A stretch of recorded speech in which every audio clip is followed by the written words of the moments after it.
Now I will introduce a buffet of mindfulness techniques that you can use on the go when you're feeling stressed or anxious, or preventatively to maintain your baseline of stress and anxiety and reduce overwhelm in your day. The first technique here that's listed is 3 mindful sighs. When you practice 3 mindful sighs, you're using the body's natural tension reduction mechanism that's already built within our involuntary response system to reduce tension in the body by voluntarily activating this positive stress response and releasing tension, stress, and even physical anxiety or stress. When you practice 3 mindful sighs, essentially you want to breathe in through the nose and fill up your lungs, chest, and belly.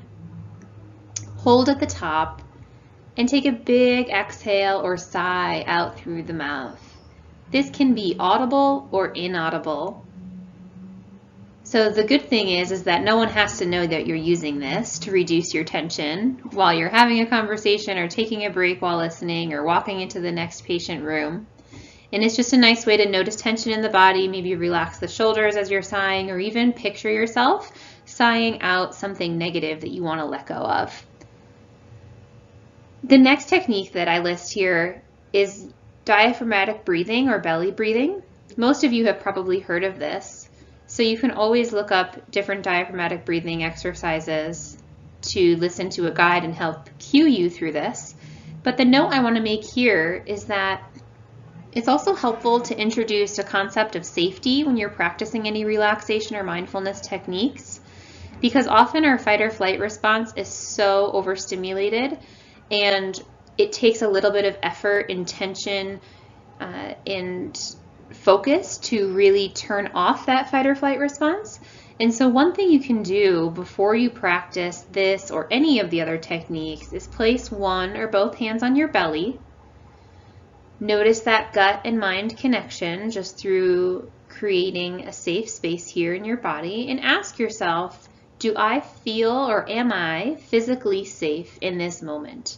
Is anything threatening my life right now? 99.9% of the time, the answer to that question will be no. So then you can give yourself permission and invite yourself to relax and take a deeper breath so that you're not holding on to leftover tension and blocking the breath. The next technique listed here is square breathing. This is a breath retention exercise where you breathe in for 4 counts, hold for 4 counts, breathe out for 4, and hold for 4. This is more described in your toolkit, and there is also a guided 6-minute clip on the website under this module page. The final exercise I have listed here is called 4-7-8 breathing. This is another breath retention exercise and focuses on a longer, deeper exhale. So essentially you would breathe in for 4 counts, hold the top of your inhale for 7 counts, and exhale for 8 counts. This is really helpful to de-stress and increase focus, attention, and memory before a big exam or presentation. Some have even found it helpful before going to sleep if having a rush of thoughts. These are 2 simple grounding mindfulness techniques to help you stay present physically in your body or in your environment. The one on the left is the 5-4-3-2-1 method. This is one of the most universal grounding techniques and works for a variety of situations and all different kinds of people in different roles. I've used this with ICU or ER physicians, as well as students that are preparing to focus for a big exam. It's helpful to reduce the fleeting thoughts of anxiety and rush of thinking because it helps us get in the moment and access our 5 senses by looking around us, feeling the things around us through sense of touch, listening for sounds, and so forth. There's also an MP3 clip posted on the webpage for your reference if you want to try this out. The Roy G. Biv is just another way to access using your sense of sight by labeling 3 things in each color around you that you see. This is also helpful for children as it's a little bit more concrete and helps them get in the moment in a little bit of a quicker way. Grounding can be a source of calm when you need to take a break, so there are a few other ways to do this. One way is through grounding through the soles of your feet. This can be done anywhere and is extremely effective while working. For example, by standing up and stretching, shifting the weight forward and backward from your toes and heels, finding your center of gravity side to side, and notice how and focus on the center of gravity in the body and grounding through the feet, as anxiety and stress tends to live in the upper half or chest, shoulders, neck, and so forth. So by simply drawing your attention to your feet and feeling that energy kind of ground you, that can be helpful. This can also be done during team huddles or difficult conversations if you notice that nervous energy starting to creep up in that upper body or in your head. See if you can channel that awareness through the 4 corners of your feet and really plant yourself like a tree in that moment. Don't hyper lock or extend your knees, but keep a soft bend in your knees. It can also be practiced by walking from room to room in between visits or walking to where you're going, simply by noticing how your feet land from heel to toe as you walk slowly and mindfully. You can even use your steps and match them with your breath by counting to 4 as you walk 4 steps and so forth. One other suggestion is to take a mindful walk. A lot of people feel they can meditate through movement. And so maybe leaving behind your cell phone and deciding to be fully present in your walk, noticing the things in your environment. Some have even practiced the 5-4-3-2-1 technique while they are walking. So this is also another way to recharge and get grounded. And finally, progressive muscle relaxation is a little bit of a longer exercise. You might want to give yourself anywhere from 15 to 20 minutes to practice this. There are so many clips on YouTube and good resources, one of which we did include in your list of resources. But basically, you are focusing on different parts of the body, creating tension by contracting the muscles in those parts and then actively releasing the muscles. So essentially, you're creating tension in order to release it. And this is a nice full body scan, and that can be done, especially if you're having trouble sleeping. People have found it helpful before bed. And here are other suggestions if you are more of a visual person and you'd like to practice some mindfulness through visualization. You can add a color and picture your breath having the texture of a color as it enters through your nose into your throat and chest cavity, into the lungs and into different parts of the body, and visualize the breath going to different parts of tension and noticing how that shifts. You can also envision your breath like the ocean, similar to the waxes and wanes of the tide, how the ocean comes and goes. It has a consistent sound, so you can kind of picture your breath like that. It's also nice to add in a little visualization that you actually are at an ocean or on the beach and noticing how the sand might feel in your toes and so forth. You could really take that one pretty far. You can also add a mantra or a saying. So for example, I breathe in peace as you're breathing in, and as you're exhaling, saying I breathe out what I am no longer in control of. Or you can add your own phrase and add something that's meaningful to you. You can also picture a peaceful place and really tap into visualization, which is a practice as well. It doesn't come easily at first, and it's not for everyone, but really you just want to actively picture yourself in somewhere that is peaceful to you or beautiful to you, and really paint the picture in your mind. And focus on your breath while you're doing so. This is another exercise for relaxation, and it does require a little bit of visualization, but the prompts are easier. It's called the 5-finger technique, and each time you press one of your fingers to your thumb, it asks you to recall some kind of memory or experience that you've had real or imaginary. This also is posted on your resources and I believe is about 7 minutes long to practice. This has been shown to increase positive mood and self-esteem, reduce tension and pressure, as well as increase a sense of alertness. So similar to square breathing, it's a nice little quick access to tap into the breath and use some mindfulness on the go. Another longer meditation that you might be interested in is the loving kindness meditation. This is widely used and studied and has been shown to boost compassion, forgiveness, and sense of peace. It's often used and recommended for caregivers and those who are often providing care and empathy for others, as that can be really draining to the self. So I really like suggesting this for our purposes of meeting and for healthcare workers in general. It can also help reduce rumination, feelings of negativity toward yourself or others.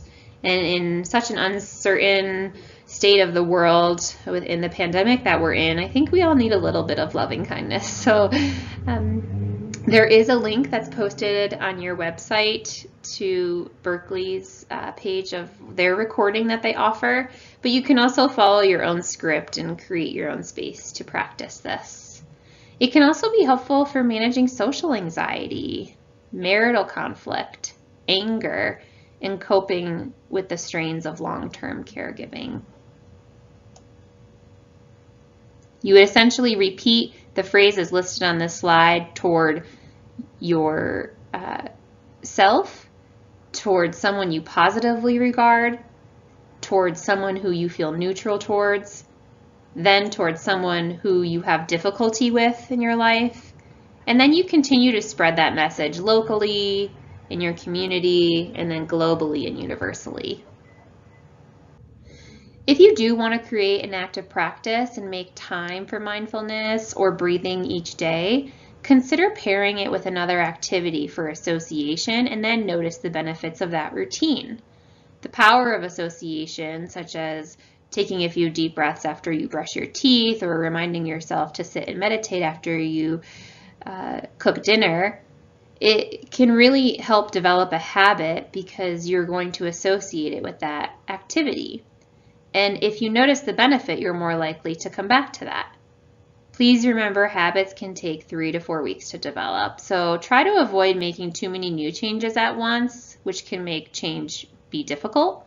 These lifestyle changes happen over time. It's a process, so pick one thing to add to your day and practice prioritizing this for 4 weeks before moving on to the next one. But it doesn't even have to look that structured, especially if your schedule doesn't permit routine at all. Here are other ways that you can think about incorporating a daily practice of mindfulness. Be creative and intentional with what you need on a daily basis. Think about self-efficacy and that flexibility we've been talking about. So for example, you may use time in the morning to lie in your bed and feel the softness of your sheets or the weight of your body in the pillow. Notice how you may feel tired or even alert. Perhaps take some time to stretch before going to look at your phone or scrolling or answering emails. Take your time.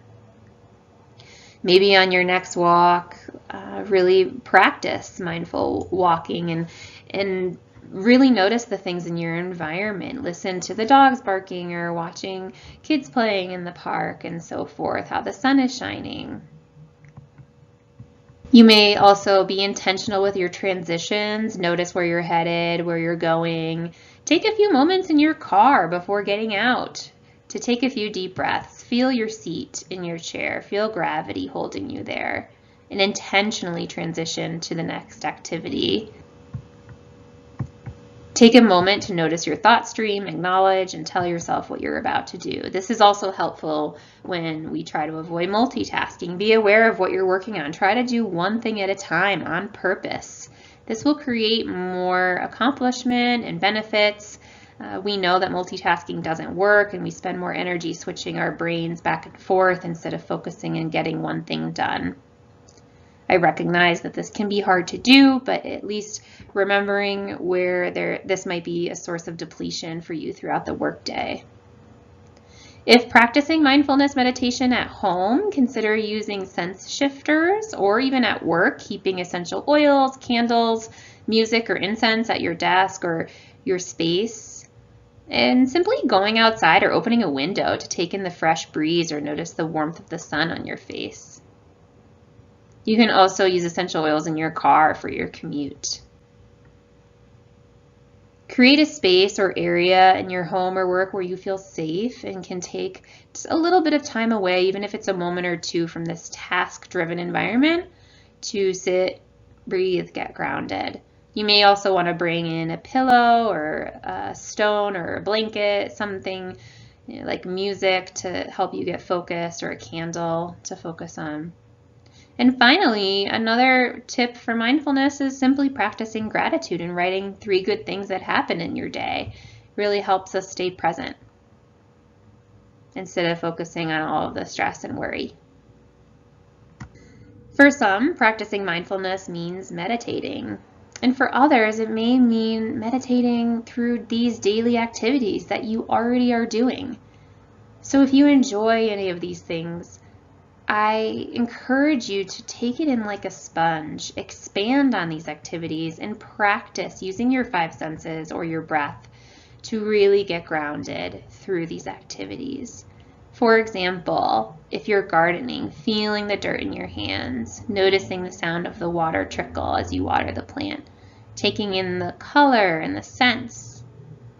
If you're drinking tea or coffee, feeling the warmth of the ceramic or noticing the aroma of the steam and smelling that, tasting the flavor, and so forth. Similar to baking, cooking, showering, there's so many things that we can take in with our senses and have that be our mindfulness practice. Even folding laundry, noticing the texture of your clothes, paying attention to each crease and fold, and smelling the freshness of the cloth. Finally, washing the dishes is one of my favorites because I have always avoided washing the dishes until I read Thich Nhat Hanh's message in his book that's recommended in your resources. He says, there are 2 ways to wash the dishes. The first is to wash the dishes in order to have clean dishes, and the second is to wash the dishes in order to wash the dishes. If while washing the dishes we think only of the cup of tea that awaits us, thus hurrying to get the dishes out of the way as if they were a nuisance, then we are not washing the dishes to wash the dishes. What's more, we are not alive during the time that we are washing the dishes. In fact, we are completely incapable of realizing the miracle of life while standing at the sink. If we can't wash the dishes, the chances are we won't be able to drink our tea either. I have to admit, on that previous slide, while I was trying to explain the different daily practices of mindfulness and the everyday activities that we do, like washing the dishes, the sirens in the background truly had me trying to fight for your attention. And I think that's the beauty of it all, is that no time ever, if at all, it's rare, where we truly have unlimited quiet time to engage in these ideas of mindfulness every day, even when doing the day-to-day tasks. We can certainly try to focus, but there will always be distractions. There will always be our mind wandering and shattering away. But that is practicing mindfulness, being able to laugh about it and pull yourself back from the distraction of the sirens in your life. And so even though I was nervous while recording that last slide, I am super grateful and can use humor now to process that with you and think that is what this is all about. Navigating the everyday moments and the endless movement in our lives that are, really occurring all around us, and really embracing that that's what mindfulness is, calling it out, laughing about it, being aware of when we get distracted or what our preconceptions are, and coming back to center. So I hope you enjoy that humor that we were able to add on to this. And when in doubt, think of how your animal or even your curious child who's taking in the world for what it actually is through their observations and honest statements. By seeing what the world is around us. And how can we embrace a sense of curiosity and non-judgment to remove distraction and endless thoughts and pay attention to what's actually happening in front of us? As you're reflecting on these skills and thinking about your battery, I'd encourage you to take out your battery snapshot and slow down to think about what you might already be doing or what you could be doing to recharge, or what might be draining and getting in the way of a mindfulness practice, and consider adding something to your charges that might be helpful for you to slow down and take a break, whether it's 3 mindful sighs or square breathing or washing the dishes to wash the dishes. And you may even want to think about it like a prescription as a daily dose of mindfulness or calm in your life. How might you recommend this to yourself like you would for others, your spouse, children, patients?